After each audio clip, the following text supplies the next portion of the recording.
pare?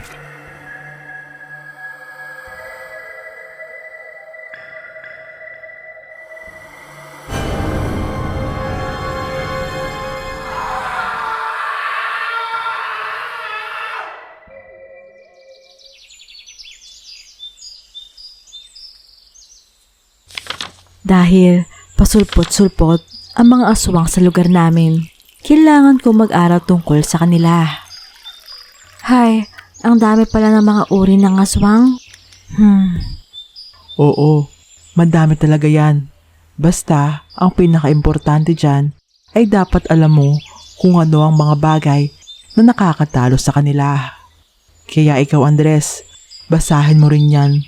Libro na yan paglaki mo, ha? Handa ka na ba, Andres, sa pakikipaglaban sa aswang? Paring Damian? Habang nagkakasayahan kami, Andres! dumating ang tatay ni Manny at ikinuwento nito na may nangyari daw na nakakagulat sa pamilihan. May nakita raw na bangkay kanina. Kaso mukhang kakaiba raw ang naging itsura nito. Kala nga raw nila isa lang itong nakakatakot na manikin.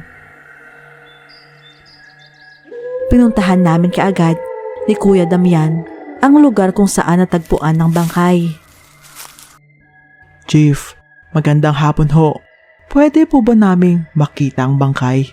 O kayo pala yan, Damian at Lucy? Sige, baka may makita kayong ebidensya o bagay na makakatulong sa amin kung paano lutasin ang kaso. Ang sabi ni Chief, nakausap raw nila ang lalaking nakakita sa bangkay. Sinabi nito na kasamahan niya raw ito sa trabaho. Nagde-deliver sila ng mga gulay sa pamilihan. Pero bigla raw itong nawala at hindi na bumalik. Nilapitan namin ng bangkay at nagulat kami ni Kuya Damian sa nakita namin. Dahil ang taong ito ay halos hindi na makilala. Sa sobrang kapayatan at parang hindi tao o aswang ang gumawa. Kadalasan, ang mga aswang ay kinakain ng laman loob ng mga tao. Pero ito, parang sinipsip ang buhay niya. Walang dugo at wala man lang sugat. Ipinakita sa amin ni Chief ang litrato ng lalaki. Siya yan? Oo, hindi ko nga alam kung anong nangyari dyan. Sige, iwanan ko muna kayo. Habang sinusuri namin ang bangkay, may napansin akong mga mahahabang mukhang sinulid sa katawan nito. Kuya Damian, sa tingin mo, ano ito? Buhok? Ibinigay namin sa pulis ang nakuha naming mga buhok. Mukhang isang babae ang killer natin dahil sa sobrang haba ng buhok nito. Matatagalan pa ang resulta kung ipapa-DNA test ito sa syudad. Mukhang walang kinalaman ang buhok na yan sa pangyayari, Chief. Lucy at Damian, ito pala si Detective Lopez. Galing siya sa kabilang bayan. Siya ang nag-iimbestiga ng mga ganitong pangyayari. Imposibleng normal na tao ang umatake sa kanya, Chief. Tingnan niyo ang biktima. Sa laki ng katawan niya, tingin ko hindi kaya ng isang babaeng labanan siya. Anong ibig mong sabihin hindi normal? Huwag mong sabihin naniniwala ka pa sa mga aswang?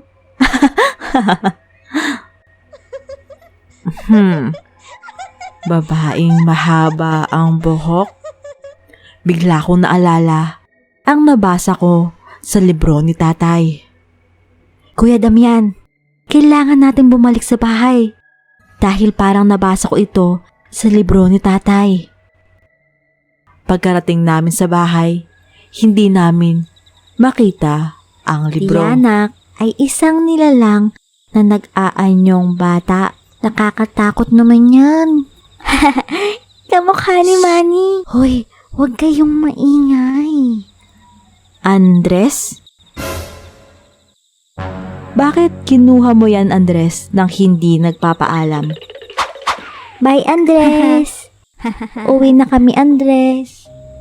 Pagkatapos, maibalik ni Andres ang libro, agad-agad naming hinanap ang aswang na tinutukoy ko.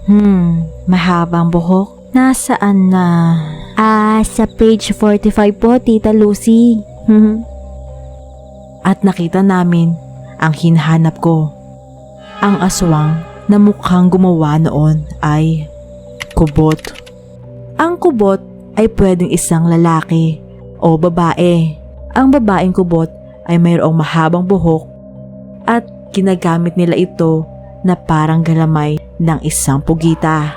Humahaba ang kanilang buhok at pinupulupot nila ito sa kanilang bibiktimahin hanggang sa maipit at madurog nila ang laman loob nito. Hihigupin nila ang laman nito hanggang butot balat na lang ang matira. Inihanda namin ni Kuya Damian ang kailangan naming dalhin bago sugurin ng aswang. Ang mahalagang tanong doon ay saan kami magsisimulang maghanap. Kinaumagahan, biglang dumating si Chief at ibinalita nito na may pangalawang biktima na naman, isang tindero sa pamilihan. Ibig sabihin, sa isang lugar lang sumusugod ang kubot at tingnan nyo ang biktima niya. Parehong malalaki ang katawan. Pwedeng kinuha niya ang enerhiya at lakas ng mga biktima niya. At hindi lang yun ang nalaman namin. Dahil marami na palang natalang parehong pangyayari sa kabilang bayan. At mukhang lumipat ang mga aswang sa bayan namin.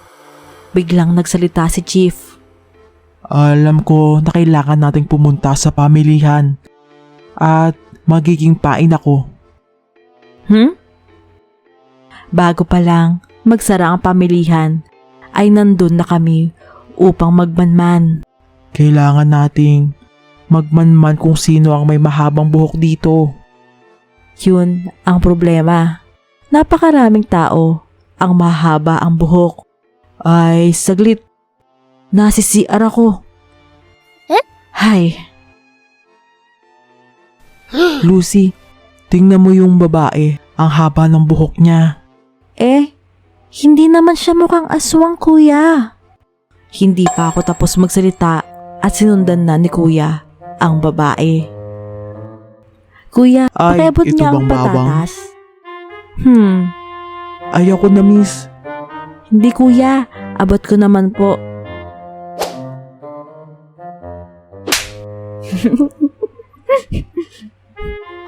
Diba si Detective Lopez yun? Oo, siya nga. Ayaw mo yun? Marami tayong kakampi. Mukhang hindi natin siya kakampi, kuya. Tingnan mo ang buhok niya. Hindi ito maikli. Nakatago lang ito sa loob ng kanyang damit. At walang nakakapansin nun? Kaya siguro walang nakakapansin nun kasi maganda si Detective, kuya. Alam mo na kung paano manling lang ang mga aswang. Nakakagulat mang isipin na si Detective Lopez nga siguro ang aswang at bigla na lang nawala si Detective. Boses, ni Chief yun ah. Agad-agad kaming tumakbo ni Kuya Damian papunta kung saan nagmula ang sigaw. Nakita namin kung sino ang kubot at ito nga ay si Detective Lopez. Kaya pala hindi malutas-lutas ang kaso dahil siya mismo ang aswang. Kuya Damian, kailangan nating bilisan dahil baka masaktan pa si Chief.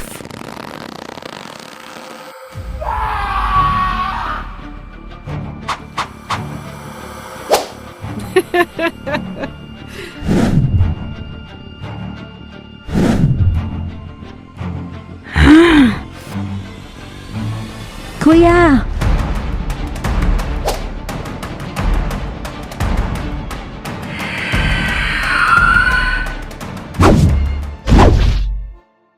Bakit mo ito ginagawa? Una, hindi uubra yan sa akin yung mga bawang nyo. At kailangan ko ba ng dahilan? Siguro, nauubusan na ako ng lakas. Mukhang marami akong pagkain ngayong gabi Sa tingin mo, mapapatay ako ng simpleng itak na yan?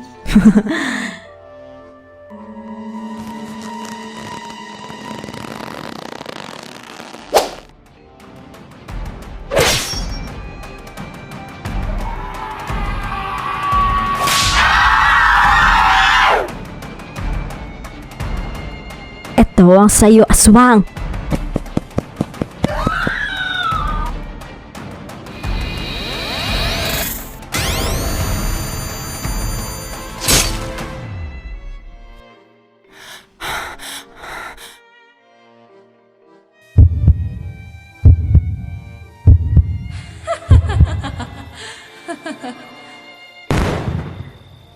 Natalo namin ang isang kubot at naalis na namin ang mga pangamba sa bayan. At si Police Chief naman ay buhay at nagpapagaling sa ospital. Pero nakakatakot isipin na ngayon ay hindi mo na malalaman kung sino ba ang aswang sa lugar na ito. Ha? Ano kaya to?